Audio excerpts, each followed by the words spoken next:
보도의 진실과 시청자의 진심을 알아봅니다. YTN 뉴스 FM 열린 라디오 YTN, 저는 프로듀서 김양원입니다. 대선이 이제 6개월도 채 안 남았습니다. 본격적인 경선 레이스에 돌입하면서 각 당 후보들이 지역순회 경선이나 국민 면접 같은 형식으로 민심과 당심 잡기에 나섰는데요. 정치인들이 이렇게 지지층을 결집하는 방식, 지역이나 토론 현장 같은 오프라인에서 그치지 않습니다. 이제는 온라인 커뮤니티와 유튜브가 격렬한 정치의 장이 되었죠. 대선 후보들은 이제 매일 아침 방송과 포털 기사를 확인하는 것뿐만 아니라 온라인 커뮤니티 게시판을 들여다보는 것으로 일정을 시작한다고 하던데요. 정치에 대한 밈으로 시작해서 당원 등록까지도 독려하게 된 온라인 커뮤니티와 유튜브, 선거에는, 그리고 우리 미디어에는 어떻게 작용하고 있을까요? 잠시 후 짚어보겠습니다. 오늘 순서 바로 시작하죠.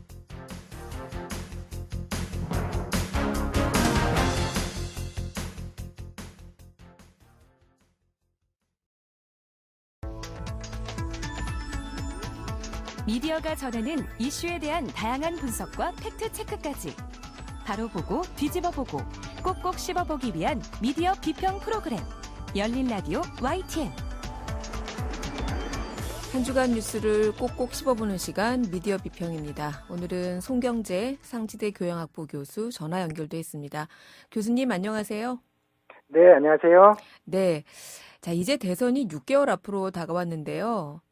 요즘 여야 각 당별로 대선 후보자 경선 절차가 현재 진행형입니다. 각 당의 네. 대선 후보들, 당원, 국민들 정말 지지 한 표라도 더 받기 위해서 동분서주하는 것 같던데, 그런데 요즘에는 인터넷 커뮤니티나 유튜브 체크가 필수라고 하더라고요. 이 커뮤니티나 유튜브에서 화제가 되면은 기성 언론에서 바로 그걸 받아 쓰니까 그야말로 화제의 중심에 서기 때문일 텐데요. 네. 특히 이제 2030 세대를 중심으로 한 이제 소셜 미디어나 온라인 카페, 커뮤니티 등에서 정치 풍자 용어나 이제 밈이 등장하게 되는데요. 네. 최근에 좀 주목받는 게 이제 홍준표 의원이 이제 무야홍이라는 용어로 이제 밈이 이제 등장했습니다. 네. 밈 같은 경우는 이제 반복적인 행위나 동작을 통해서 사회적 영향을 준다는 것인데, 과거에는 이제 홍준표 의원이 앵그리홍이라는 밈으로 인기를 얻은 바가 있었거든요. 네. 이제 인기 게임이었던 앵그리버드하고 좀 닮았다고 해서 네. 토론 때 이제 직설화법을 날려서 붙여진 이름인데, 무양홍이라고 한 건 최근에 나온 건데, 이게 이제 무조건 야권 대통령 후보는 홍준표 후보 이런 말이에요. 네. 그래서 최근에 보면은 세계일보의 9월 7일자 보도에 되면은 무야홍 현실화 이런 뉴스도 나왔고요. 네. 뉴시스의 9월 7일자 보면은 홍준표, 윤석열, 이재명 맹추격, 2030 무야홍 개인기 통했다. 이런 지지 용어가 우리 기성 언론의 제목으로까지 등장하면서 소개되고 있습니다. 네. 무야홍에 이어서 요즘에는 민야홍, 돌도롱 이런 진짜 일종의 유행어 놀이처럼 커뮤니티에서 언급이 되고 있던데요. 네네.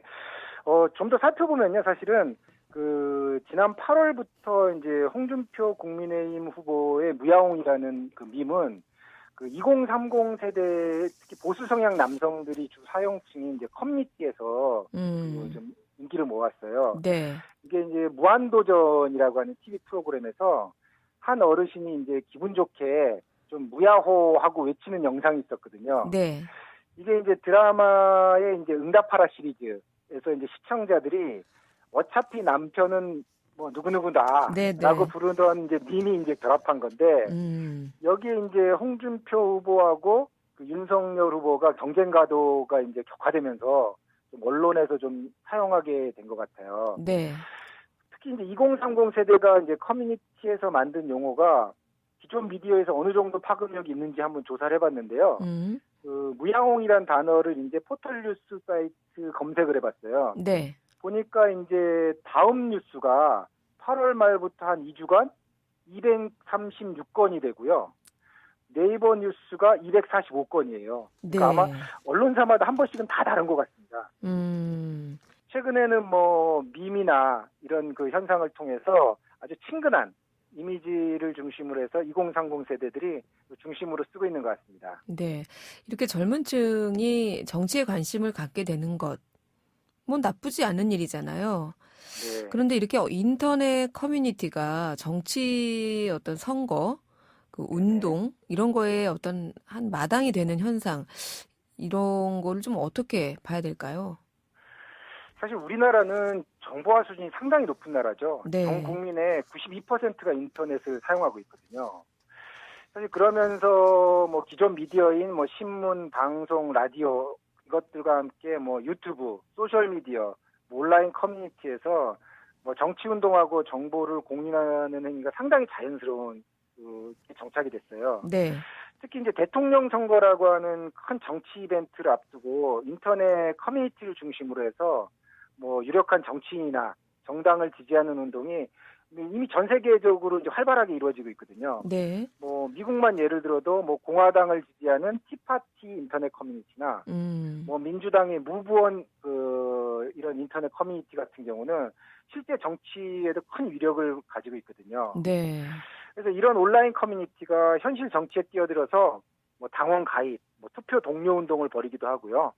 특정 후보에 대해서 뭐 긍정이나 뭐 부정 여론을 확산해서 한다는 점에서 상당히 무시할 수 없는 그 세력이 됐습니다. 네. 실제로 뭐 국내에서도 지난 6월 달에 뭐 국민의힘 대표 선출 경선 과정에서 그 이준석 대표였었죠. 이 이준석 대표의 당선이 그 당시 이제 온라인 커뮤니티에서 형성된 여론이 현실 정치에도 영향을 미쳤다. 네. 이런 것을 확인시켜줬어요. 네. 아마 2002년 대선 이후에 온라인 커뮤니티가 우리나라 정치에서 상당히 중요한 그 하나의 변수로 작용하고 있는 것 같습니다. 그래요. 지난 6월에 있었던 국민의힘 당대표 선출 경선 당시에 그때 당시에 2030 젊은 그 온라인 커뮤니티 이용자들이 국민의힘 당원으로 상당수 많이 가입을 했다는 얘기도 제가 들었었는데. 네, 맞습니다. 예, 이렇게 온라인 커뮤니티가 정치와 선거에 어떤 큰 변수로 등장하는 요즘 상황,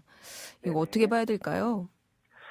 역시 이제 좀 긍정적인 면도 좀 있고요. 좀 우려스러운 면도 좀 동시에 말씀드려야 할 것 같아요. 네. 역시 이제 그 젊은 세대, 특히 이제 정치에 관심이 없었던 세대들이 직접 이제 정치 활동, 인터넷 온라인 커뮤니티를 통해서 뭐 유권자와 후보가 소통하고 참여하기 때문에 아주 긍정적인 현상이에요.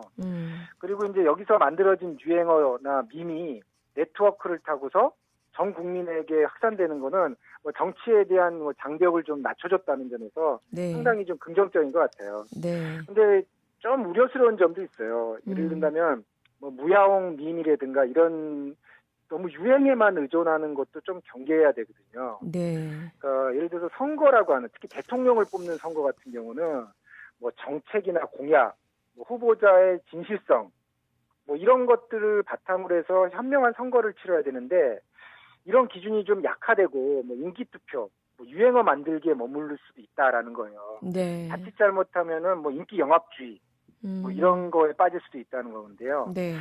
그리고 또 이제 우리가 이제 미디어 비평이기 때문에 좀 우려스러운 점이 이렇게 온라인 커뮤니티나 소셜 미디어에서 시작된 반응이 보도하는 미디어의 행태가 좀 우려스러운 점이 있어요. 네. 최근에 이제 신문이나 방송 뉴스에서 온라인 커뮤니티나 소셜 미디어, 뭐 유튜브를 취재원으로 하는 경우가 많거든요. 네. 거기서 나온 정보들이 이제 사실이냐, 과학적인 경우도 상당히 많아요. 하지만은 일부에서는 이제 가짜 뉴스나 카더라식의 뉴스도 있거든요. 그러니까 문제는 이것을 검증하지 않고 정통 언론사에서 이제 걸러주는 역할을 해야 되는데 오히려 이것을 확산시켜버리는 경우도 있어요. 네. 그 요즘 보면 이 정치인들이 직접 뭐 SNS는 물론이고요. 유튜브 채널을 만들어가지고 소통하는 경우가 많잖아요. 네, 이런 네. 거는 어떻게 보세요? 네, 저는 이런 현상에 대해서 좀 미디어와 언론이 위기이지 않나 이런 생각도 있어요. 그동안 이제 언론이 정치인과 시민을 연결해주는 매개 역할을 했거든요. 그랬죠. 근데 이제는 이제 정치인들이 손쉽게 직접 할 수 있게 됐다는 거예요. 실제로 이제 최근에 대선 후보들을 보면은 모두 다 이제 소셜 미디어, 유튜브 채널을 운영하고 있는데 상당히 네. 활발하게 활동하거든요. 네. 그래서 젊은 세대에게 쉽게 접근하기 위한 이제 전략으로 이제 보여져요. 그래요. 뭐 진짜 SNS나 유튜브 TV는 기본인 것 같아요. 요즘 대선 후보뿐만 아니라 정치를 하는 정치인들한테는 기본인 것 같다 이런 생각이 들던데 교수님은 이런 그 SNS의 활성화가 오히려 언론의 위기로 분석을 좀 해주셨네요. 네네. 이, 그러니까 네. 과거에는 언론을 통해서 정치인과 유권자가 그 만남의 장을 만들었는데 이제 정치인들이 직접 그리고 유권자가 직접 만나게 되면서 이른바 검증을 하거나 걸러주는 그 필터를 해줄 수 있는 역할이 줄어들 수밖에 없거든요. 이런 문제점들이 이제 잘 진행이 되면 문제가 없는데 자칫 뭐 유언비어를 그대로 퍼날른다든가 네. 아니면은 후보자들에게 이제 잘못된 정보를 전달한다든가 이런 우려도 있거든요. 이런 부분은 과거에 언론이 해주던 역할이었는데 이게 많이 위축되고 있다는 거죠. 그렇군요. 이제 이렇게 되면은 그 유튜브 구독자 수들도 네. 유력 대선 후보들 보면 정말 상당해요. 근데 네, 이렇게 그렇죠. 유튜브 구독자 수 또 어떤 그 선거 캠프에서 올리는 후보자의 영상 클립 이런 네. 것들 조회수가 실제 정치인의 지지도와 얼마나 연관관계가 있는가 뭐 이런 것도 혹시 분석해 보셨나요? 사실 아직 그 정치학이나 이제 언론학계에서는 유튜브로 인해서 정치적 선택이 좀 제한적인 효과만 있다고 좀 보고 있습니다. 그러니까 기존의 지지자들을 강화하는 효과도 있고요. 새로운 지지자들을 유입하는 효과가 일부 있기는 하는데 네. 이게 아직은 절대적은 아니라는 거죠. 그러니까 유권자들의 선택의 기준이 다양하듯이 단순히 유튜브만 구독한다거나 유튜브를 보고서 후보자를 결정하지는 않거든요.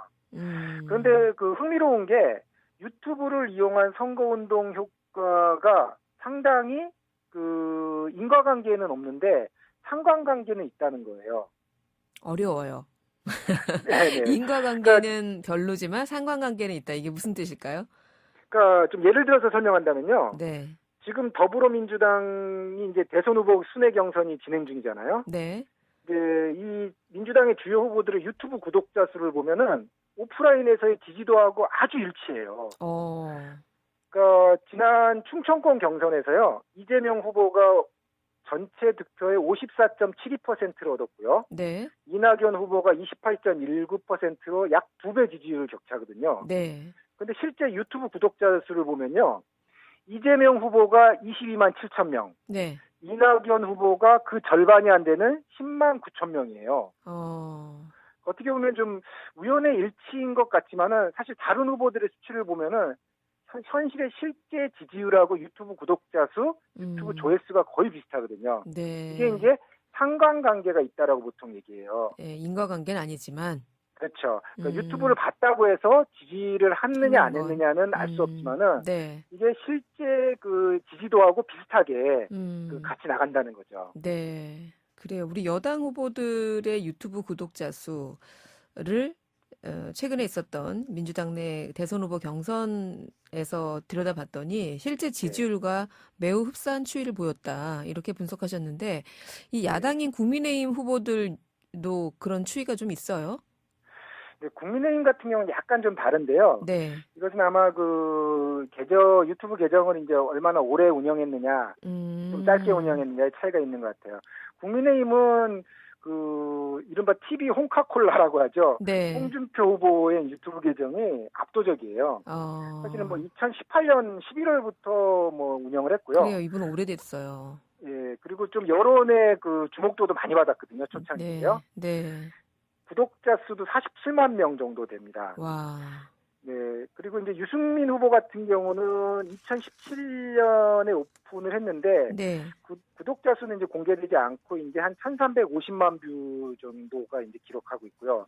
이제 가장 유력한 그 국민의힘 후보인 윤석열 후보 같은 경우는 2021년 7월에 계정이 오픈됐더라고요. 네. 그래서 그런지 이제 아직 구독자 수는 12만 8천 명 정도. 인데 비해서 이제 한 290만 부 정도의 이제 시청자들이 좀 있는 것 같습니다. 그렇군요. 국민의힘 쪽 후보자 간 지지율 그리고 유튜브 구독자 수는 좀 추이가 다르네요. 네, 그렇죠. 네, 홍준표 후보가 유튜브 TV 활동을 아무래도 좀 일찍 시작해서 그런 것 같다 이렇게 말씀하셨고, 정리하자면 유튜브 조회수나 구독자 수만으로 지지층이 얼마나 결집했는지 가늠하는 정도는 될 수 있겠지만, 그렇다고 해서 뭐 유튜브를 한다고 그 후보를 지지하거나 또는 새로운 지지층이 결집하는 데는 그 효과가 좀 제한적인 것 같다 이런 말씀이시네요. 네네. 알겠습니다. 오늘 흥미로웠고요. 저희가 앞으로 이제 대선 선거 기간이 아마 6개월간 계속 될 텐데 저희가 한번 종종 이렇게 짚어보죠, 교수님. 네, 그렇게 하시죠. 예. 네, 오늘 말씀 고맙습니다. 네, 감사합니다. 네, 지금까지 송경재 상지대 교양학부 교수였습니다. 진실을 전합니다. 진심을 다합니다. 시청자 여러분의 목소리에 귀 기울이는 YTN 뉴스 FM 열린 라디오 YTN 토요일 저녁 8시 20분에 방송됩니다. 이번에는 YTN 라디오에서 방송된 프로그램들을 모니터링하고 평가해보는 시간입니다. 오늘은 박채린 시청자 평가원 전화 연결돼 있습니다. 평가원님 안녕하세요. 네, 안녕하세요. 이번 주에는 어떤 프로그램 모니터링 하셨습니까? 네, 이번 주엔 퇴근길 시사 정보 프로그램 이동영의 뉴스 정면 승부를 들었습니다. 8월 23일부터 2주간 모니터했습니다. 네, 이동영의 뉴스 정면 승부. 자, 어떤 내용부터 살펴볼까요? 네, 이동영의 뉴스 정면 승부에서 여론조사를 전달하는 과정 중 발생한 문제를 살펴보려 합니다. 최근 대통령 선거 후보 경선을 치르고 있거나 경선을 앞두고 있는 당이 있는데요. 그러면서 지지율에 대한 이야기가 많이 나오고 있습니다. 뉴스 정면 승부도 매주 목요일 민심은 숫자다 코너에서 그 주에 나온 여러 여론조사 결과를 소개하고 분석해주고 있습니다. 지난 8월 26일 이 코너에서 여론조사 결과를 혼동하게 할 우려가 있는 발언이 있었고 또 여론조사와 관련해 정확하지 않은 정보가 있었습니다. 이날은 총 3개의 여론조사 결과를 전했는데요. 먼저 MBS가 지난 8월 23일, 24일, 25일 조사한 신뢰 수준 95%, 오차 범위 플러스 마이너스 3.1%포인트인 여론조사를 소개했습니다. 이때 여야 두 후보 지지율을 전하면서 오차 범위 안에서 어떤 후보가 어떤 후보보다 우세하다라고 두 차례 말했는데요. 오차 범위 안에서 차이가 난다는 것은 사실상 그 차이가 없다는 뜻인데요. 따라서 오차 범위 안에서 차이가 났다면 누가 더 우세하다고 단정할 수 없는데도 이날 방송에서는 우세하다라고 말한 것입니다. 네. 2016년 한국기자협회 등 언론단체가 제정한 선거 여론조사 보도 준칙에서도 관련 내용을 언급하고 있는데요. 16조를 보면 지지율 또는 선호도가 오차 범위 안에 있을 경우 순위를 매기거나 서열화하지 않고 경합 또는 오차 범위 내에 있다고 보도하고 또 위 경우에는 오차 범위 내에서 1, 2위를 차지했다거나 오차 범위 내에서 조금 앞섰다 등의 표현은 사용하지 않는다라고 적고 있습니다. 이런 부분을 유의해서 전달해야 할 것 같습니다. 네. 오차 범위 내의 차이는 유의미하지 않은 것인데 이것을 마치 어떤 큰 의미가 있는 것처럼 이렇게 전달하는 것은 조금 우려스럽다 이런 말씀이셨고요. 또 다른 모니터링 내용이 있을까요? 네, 지난 8월 25일 원외 측면 승부에서 나온 불필요한 표현을 지적하고 싶습니다. 이날 방송에서 언론중재법을 두고 여야 인사가 토론을 진행했는데요. 이날 야권에서는 국민의힘 대선 예비 후보인 최재형 캠프에 소속된 천하람 변호사가 출연했습니다. 이때 언론중재법에 반대 입장을 내면서 민주당 멀쩡한 분들도 반대하고 있다라고 두 차례 말했습니다. 진행자도 이 발언을 요약하는 과정에서 멀쩡한 사람도 반대한다라고 이야기를 했는데요. 저는 이 표현이 시사 프로그램에는 어울리지 않는 좀 불필요한 표현이라는 생각이 들었습니다. 멀쩡한 사람이라는 표현만 보면 논리도 없고 감정적인 표현이기도 합니다. 토론 중에 종종 거친 표현이 나올 수도 있는데요. 진행자가 그걸 정제해서 설명을 해줬으면 좋았을 것이라는 아쉬움이 남았습니다. 네, 진행자와 출연자의 불필요하고도 감정적인 표현에 대해서 지적해 주셨습니다. 또 모니터링 하신 내용이 있을까요? 네, 8월 30일 사건 해결사 코너에서 성차별적인 표현이 있었습니다. 이날은 남자친구에게 폭행을 당해 20대 여성이 숨진 사건을 다뤘는데요. 여성을 지칭할 때 약한 여성이라는 표현을 두 차례 사용했습니다. 남성이 때려서 약한 여성이 사망할 수도 있겠다 생각했으면 살인죄로 입건할 수 있다 등으로 표현한 것인데요. 이 여성의 피해를 강조하기 위한 것이지만 사건을 설명하는 것이니 좀 더 객관적으로 피해 여성이라거나 남성을 설명할 때와 마찬가지로 그냥 여성이라고 하는 것이 더 적절해 보였습니다. 또 다른 데이트 폭력 사례를 소개하면서 남자들은 화나면 분노 조절이 안 되는 것 같아요 라는 발언도 했는데요. 특정 성에 대한 잘못된 고정관념이고요. 또 출연자는 남성이 가해자인 데이트 폭력 범죄가 늘고 있는 것을 강조하기 위해 한 말이겠지만 잘못 읽히면 위험한 주장이 될 수도 있습니다. 이 출연자는 그럴 의도가 전혀 없었다고 생각하지만 남성은 원래 분노 조절이 안 돼라는 주장은 남성의 폭력을 정당화하는 데 힘을 실을 수도 있기 때문에 주의할 필요가 있습니다. 진행자가 해당 발언이 나오자마자 그런 사람도 있고 아닌 사람도 있다라고 문제 발언을 바로 짚어준 것은 다행이라고 생각합니다. 네. 특정 성에 대한 고정관념을 줄 수 있는 이런 오해할 수 있는 표현들은 자제했으면 좋겠다라는 말씀이시네요. 네, 오늘은 이동영의 뉴스 정면 승부에 대한 시청자 평가원의 의견 들어봤습니다. 오늘 말씀 잘 들었습니다. 네, 감사합니다. 네, 지금까지 박채린 시청자 평가원이었습니다. 열린 라디오 YTN에서는 시청자 여러분의 목소리를 듣습니다. 참여 신청과 의견은 유료 문자 샵 0945, 우물정 0945나 YTN 라디오 프로그램 열린 라디오 YTN 게시판을 통해 남겨주세요. 네, 이번에는 팩트체크 코너죠. 팩트체크 전문 미디어 뉴스톱의 송영은 팩트체커 전화 연결해 보겠습니다. 송 기자님 안녕하세요. 네, 안녕하세요. 네, 요즘 화제의 드라마가 있던데 네, DP라고요. 네네. 오늘 네. 이 DP 관련한 팩트체크를 준비해 주셨는데 네네. 저는 봤습니다. 근데 저는 보셨어요? 네, 여성이고 군에 다녀오진 않았지만 네. 참 좀 마음이 저는 좀 안 좋더라고요. 그냥 평소에 우리 군대 다녀온 남자들에게서 들었던 어떤 군대 내부의 폭력이나 네. 여러 가지 좀 어두운 면들에 대해서 날 것 그대로 다루고 있어서 좀 마음이 안 좋던데 여하튼 이 드라마 DP 관련해서 이 출연 배우가 군복을 입는 게 불법이다. 이런 네. 논란이 불거졌다고요. 네. 드라마가 이제 탈영병을 추적하는 육군 헌병대 이야기를 다루고 있거든요. 네. 그렇기 때문에 출연 배우들은 뭐 당연히 군인 역할을 해야 되니까 군복을 입고 연기를 했는데 이게 드라마 촬영 당시에 이게 보통 촬영을 하기 위해서 이제 뭐 군 관련 드라마는 뭐 영화는 국방부나 육군 협조를 구하는 경우가 많은데 이 드라마는 그때 협조 없이 진행된 사실이 알려졌고요. 네. 그러니까 일부에서 이제 현역 군인이 아니면 군복을 입지 못하는데 이 드라마에서 군복을 입고 나왔으니까 현역군 위반이다 이런 주장이 나왔습니다. 네, 저도 이 드라마를 보면서 이렇게 어떤 군대 내부의 문제를 여과 없이 보여주는 드라마라면 군의 협조를 받긴 좀 힘들었겠다. 이거 네. 네, 군을 이렇게 뭐 이렇게 좋게 얘기하는 건 아니잖아요. 네네. 그런 생각을 했었는데 이게 군복을 민간인이 허락 없이 입으면 안 되는 거예요?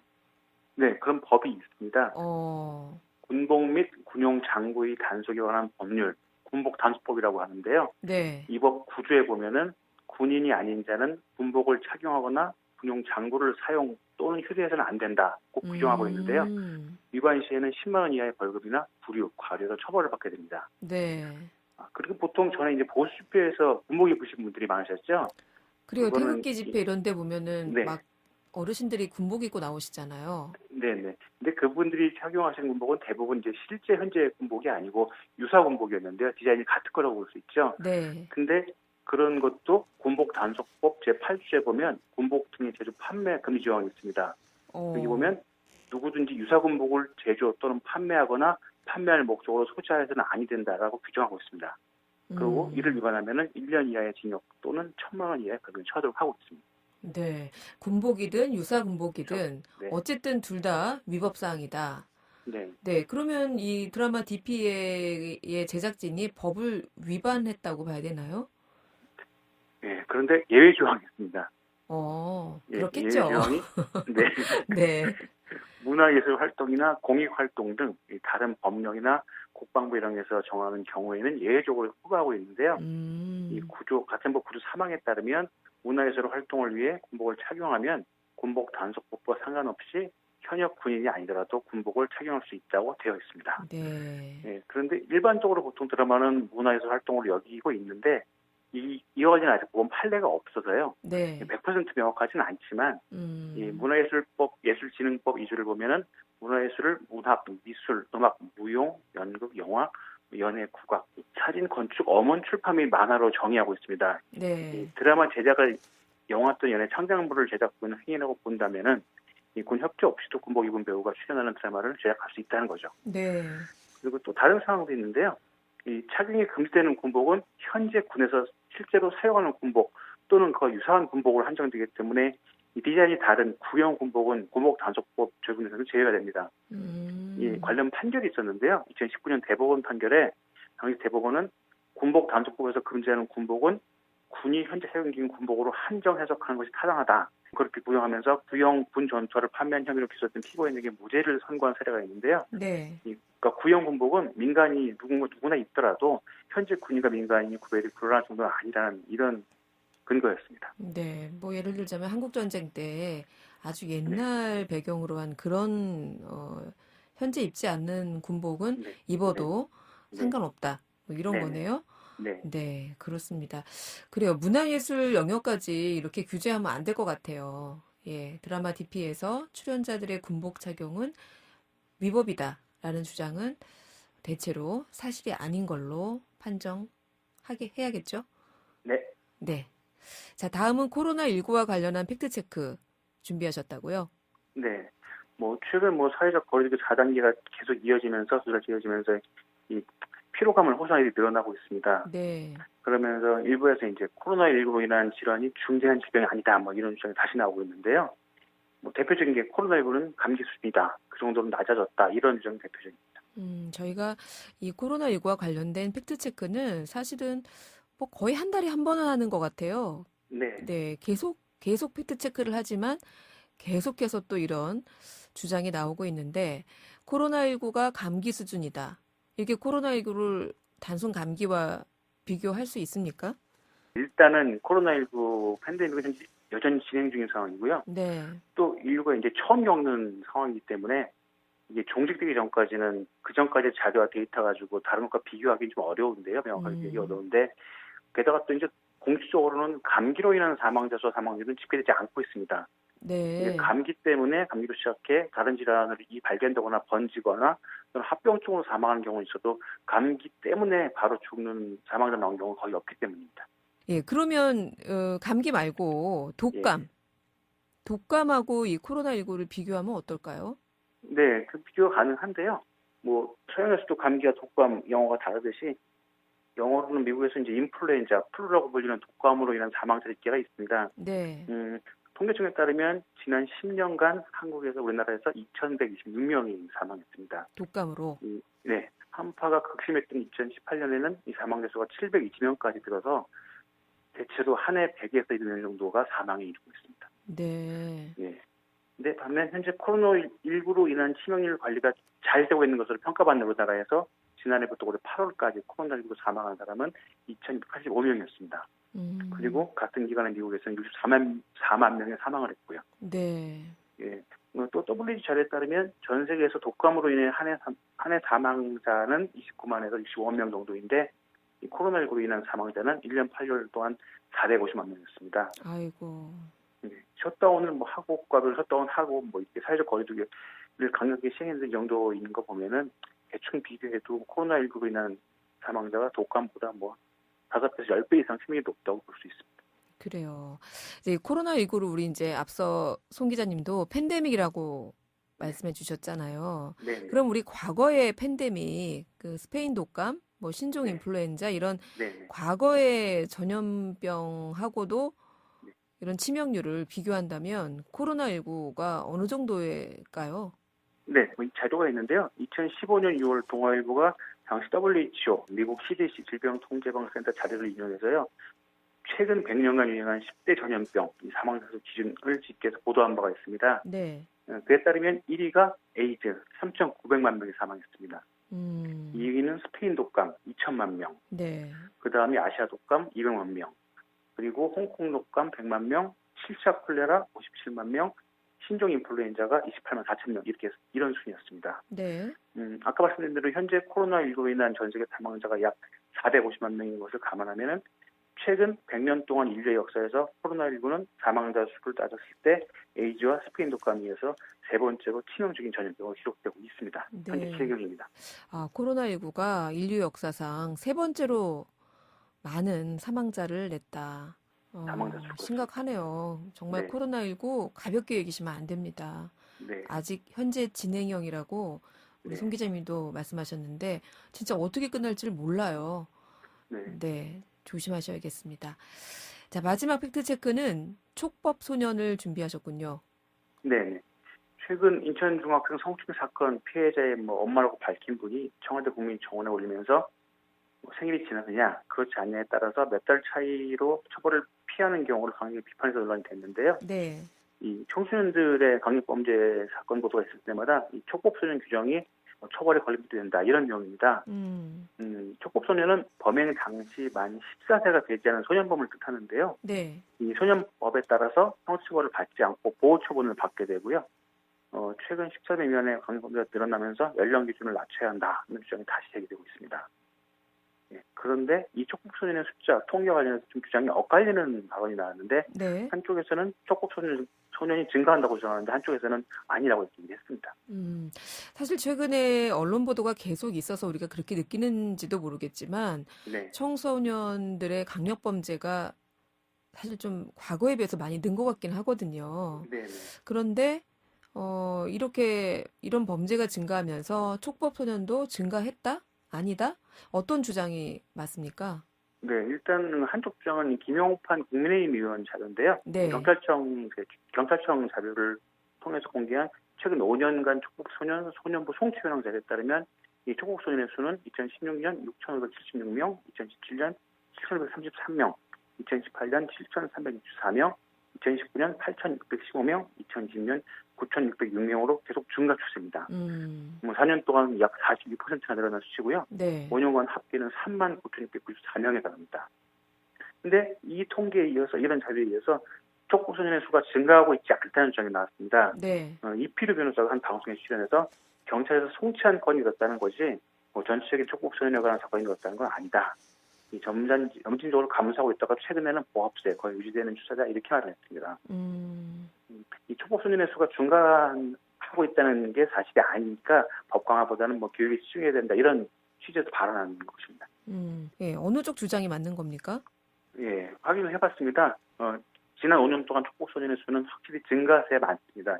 경찰청 통계 외에 법원 통계도 꽤 다르지 않는데요. 네. 법원 통계 월보에 따르면 촉법소년으로 처리된 건수가 2016년에 6,834건, 2017년에 7,665건, 2018년에 9,334건, 2019년 9,376건, 2020년에는 10,000건이 넘었어요. 1,120건으로 매년 꾸준히 증가해 왔고요. 네.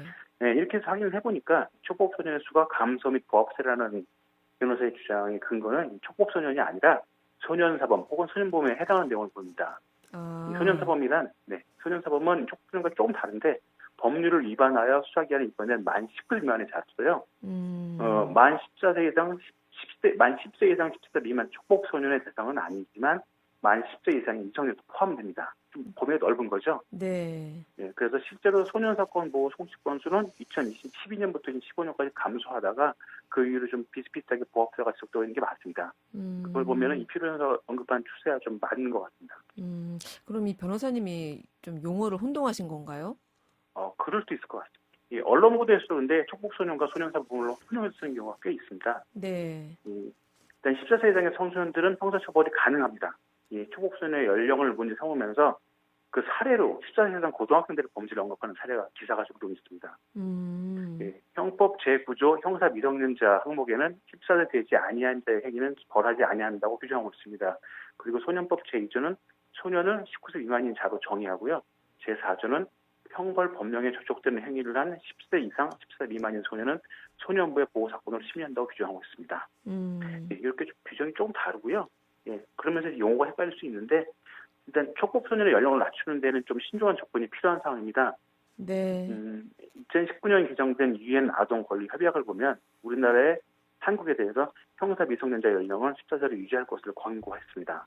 다른 나라들을 보면 이 국가별 형사 책임 최소 연령이 만 7세부터 18세까지 아주 다양합니다. 네. 그게 좀 다르고요. 그래서 이는 뭐 촉법소년 연령에 대해서도 세계적으로 각 국가별로도 좀 시각 차이가 크다는 것을 알 수 있습니다. 그래요.